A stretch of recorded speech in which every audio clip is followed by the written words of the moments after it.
So, as the opposition talks tough, what are the chances that Papandreou can push through those budget cuts?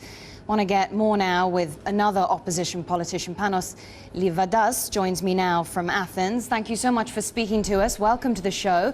So, tell me how important... Maryam, thank you very much. You're welcome. So, I want to start by asking you how important it is for Greece to avoid the worst-case scenario, to avoid default, by backing these austerity measures? Well, avoiding default, of course, is a major priority. But the issue at hand, and perhaps I can be helpful today at your show, Maryam, is explain why we think there is a missing element, a missing ingredient in this effort. Actually, I will start by giving you what the Minister of Finance of Belgium said, not a member of my party.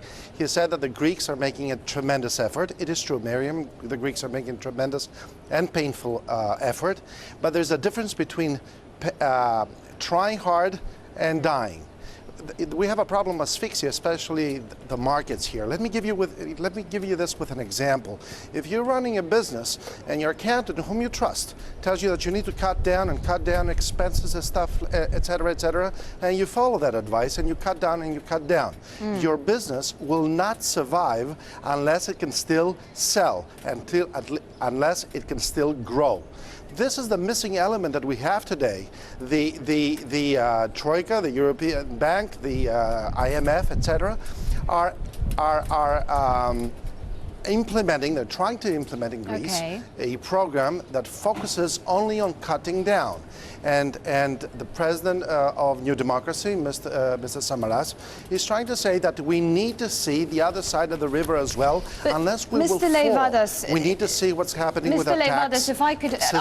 I completely understand. I understand that. Yes. And I completely understand. And all legitimate points you raise about the challenges facing businesses in your country right now, about the lack of growth, about the lack of demand from consumers on the street.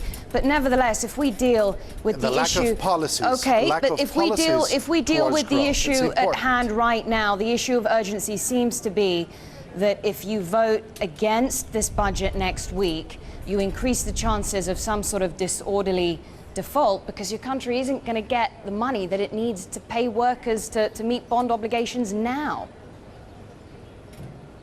First of all, let me remind you, I'm sure you know, that this opposition party, New Democracy, for the first time in the last 35 years, has already voted for more than half of the legislation, of the laws that the government has suggested, exactly because we also believe that we need to make cutbacks, we need to rectify some of the irrationalities of the Greek public sector, etc. So why not vote in favor of the package? Never in the history of Greece, an opposition has voted for so many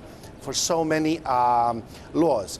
Now, as far as the day after tomorrow, we have made our proposals. We explain why we think that the foundation is wrong, because there are no priorities having to do with economic growth. Forgive me. Nevertheless, allow me, Maryam, just to finish this answer. And nevertheless, last night, the president of Mr. Samaras explained that on the implementing legislation, depending on each part of it, we will go ahead and vote. Okay, but Mr. Livadas, you're explaining irrationalities. Just let me ask you. You're explaining. You're telling us what's wrong with the current package that's on the table, but the party hasn't actually come up with a plan, an alternative that is credible, has it? I mean, what would you do differently, or what do you want the government to do differently? Allow me to disagree with the premise of that question. I think that most of the people in Europe that Mr. Samaras has talked to, and in presence because he's trying to travel everywhere in the world explaining his program, he has nowhere seen a disagreement like the one that your question implies. Okay, but what about the flat tax that you proposed? The flat tax was rejected, wasn't it, by the EU and the IMF, sir?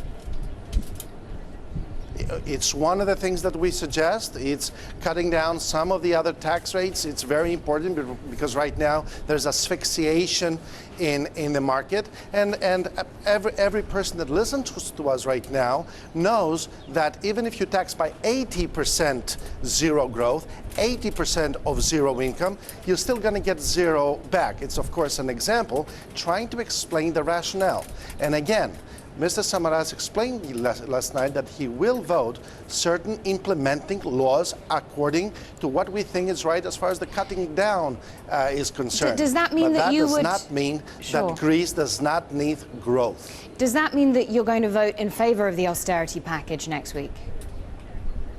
We will vote certain of the implementing laws that need to follow the main package. And something else, Mr. Samaras very recently, only last week, made certain suggestions to the Prime Minister as far as how we can come to a consensus. Now, one of the things that he explained is that since we disagree with certain very important ingredients of this law, you need to bring it in articles. And nevertheless, we found out in the hours that followed that he intended to bring the legislation as far as the austerity measure in one package.